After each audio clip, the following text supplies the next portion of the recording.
Assalamualaikum warahmatullahi wabarakatuh. Selamat datang kembali di mata kuliah Manajemen Pemasaran bagi mahasiswa program Sarjana Terapan Manajemen dan Administrasi Logistik Universitas Diponegoro. Nah, kali ini kita akan masuk ke materi ke-8 terkait klasifikasi produk, barang, dan jasa. Nah, di sini kita mengenal apa itu produk. Jadi produk itu adalah segala sesuatu yang ditawarkan ke pasar, kemudian yang bertujuan untuk dapat memuaskan keinginan dan kebutuhan dari konsumen itu sendiri. Nah, kita mengenai klasifikasi produk, barang, dan jasa.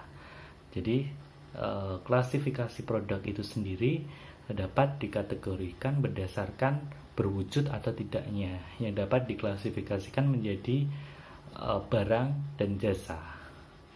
Nah, barang itu sendiri dapat dibagi menjadi dua kategori, yaitu barang yang tidak tahan lama dan barang yang tahan lama. Barang yang tidak tahan lama adalah barang yang berwujud, biasanya habis dipakai dikonsumsi dalam satu kali atau beberapa kali pemakaian, idealnya kurang dari setahun. Misalnya pensil ataupun penghapus dan lain sebagainya. Sedangkan bahan tahan lama dapat dipakai dengan umur ekonomis yang lebih lama, normalnya 1 tahun atau lebih. Nah, sedangkan jasa sendiri adalah aktivitas dari manfaat atau kepuasan yang ditawarkan untuk dijual kepada pelanggan. Nah, sedangkan di sisi lain, klasifikasi produk menurut siapa konsumen dan untuk apa produknya dikonsumsi terdiri dari barang konsumen dan barang industri. Barang konsumen sendiri adalah barang yang dikonsumsi untuk kepentingan konsumen akhir, rumah tangga, individu, dan bukan untuk dijual atau dibisniskan. Sedangkan barang industri ditujukan untuk kepentingan bisnis. Klasifikasi barang konsumen sendiri dapat dibagi menjadi 4 klasifikasi. Yang pertama, convenience goods, yang merupakan barang yang pada umumnya memiliki frekuensi pembelian tinggi. Dia memiliki frekuensi pembelian tinggi dan dibutuhkan dalam waktu segera dan memerlukan waktu yang minimum dalam pembandingan dan pembeliannya.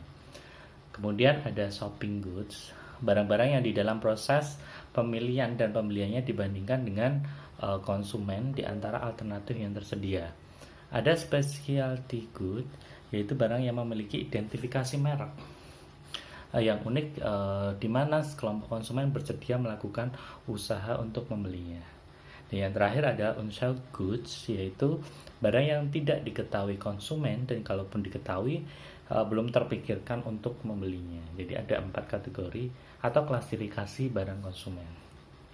Nah, berikutnya kita masuk ke atribut produk. Atribut produk itu ada 5. Pertama, merek. Kedua, kemasan. Ketiga, label. Kemudian layanan pelengkap dan jaminan produk. Nah, apa sih atribut produk itu? Atribut produk merupakan suatu produk, biasanya diikuti oleh serangkaian atribut-atribut yang menyertai suatu produk, meliputi hal-hal yang saya sebutkan tadi, 5 kategori tadi. Yang pertama adalah merek. Jadi merek itu dirancang untuk identifikasi produk yang ditawarkan penjual.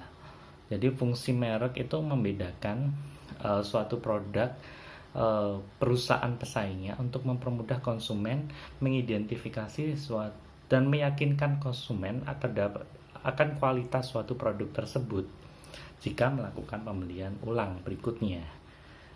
Jadi merek ini digunakan oleh pemasar untuk beberapa tujuan, seperti mengidentifikasikan produk, membedakan produk satu dengan produk yang lain, kemudian sebagai alat promosi tentu saja, kemudian membina citra yang dengan keyakinan, jaminan, kualitas, dan lain sebagainya, dan mengendalikan pasar. Kemasan sendiri diadakan khusus untuk mendapatkan perlindungan kemudahan konsumen untuk menjaga keamanan produk. packaging gitu, kemudian pemberian kemasan pada suatu produk memberi 3 manfaat, yaitu manfaat komunikasi. Jadi ditujukan untuk memberikan informasi kepada pelanggan, misalnya efek samping, frekuensi pemakaian, dan lain sebagainya. Kemudian manfaat fungsional, yaitu peranan fungsional, memberikan kemudahan perlindungan di dalam penyimpanan dan lain sebagainya. Dan manfaat perseptual, di mana bermanfaat menanamkan persepsi tertentu kepada benak konsumen. Nah, pemberian label sendiri berkaitan dengan pengemasan yang kita pelajari sebelumnya tadi. Label merupakan bagian suatu produk di dalam menyampaikan informasi mengenai produk dan penjual. Jadi ada hubungan erat antara labeling, packaging, dan branding. Secara garis besar terdapat 3 macam label. Yang pertama brand label, yaitu nama merek yang diberikan kepada produk dan dicantumkan di dalam kemasan. Kemudian descriptive label, yaitu label yang memberikan informasi terkait pembuatannya, perawatan, kemudian karakteristik lain, misalnya dibuat 100% dari bahan organik atau 100% bebas pengamet dan lain sebagainya. Kemudian yang terakhir adalah grade label, di mana mengidentifikasikan penilaian kualitas produk itu sendiri. Jadi misalnya diwujudkan dengan suatu huruf, angka, atau kata gitu. Jadi misalnya untuk ukuran baju ada S, M, L, XL gitu. Kemudian ada grade 1, grade 2, dan seterusnya untuk sebuah produk kualitas. Nah, layanan pelengkap. Berikutnya adalah layanan pelengkap, di mana ini merupakan sifatnya intangible, jadi tidak berwujud, terdapat pada servis atau jasa. Jadi layanan pelengkap ini misalnya informasi, memberikan informasi kepada customer, konsultasi, menyediakan layanan konsultasi customer service, kemudian order taking, pencatatan pesanan, kemudian hospitality, ramah tamah, caretaking, pelindungan terhadap barang pelanggan, misalnya parkir, menyediakan layanan di mana dapat komplain, perlindungan terhadap barang yang dititipkan. Kemudian ada exception, yaitu penanganan error, billing, dan pembayaran. Jadi itu contoh layanan pelengkap. Kemudian ada yang terakhir adalah jaminan produk. Jadi jaminan adalah meliputi kualitas produk, reparasi, ganti rugi, uang kembali, dan lain sebagainya. Ini bisa tertulis maupun tidak tertulis. Jadi misalnya ada label halal dari MUI, kemudian ada tulisan original 100% produk, jaminan uang kembali, dan lain sebagainya.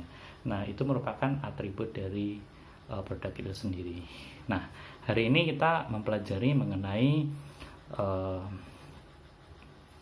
apa itu produk, kemudian kita mengenal klasifikasi produk, barang, dan jasa, sampai dengan atribut. Jadi kita mempelajari hal-hal yang berkaitan dengan klasifikasi produk, barang, dan jasa. Oke, selamat belajar. Assalamualaikum warahmatullahi wabarakatuh.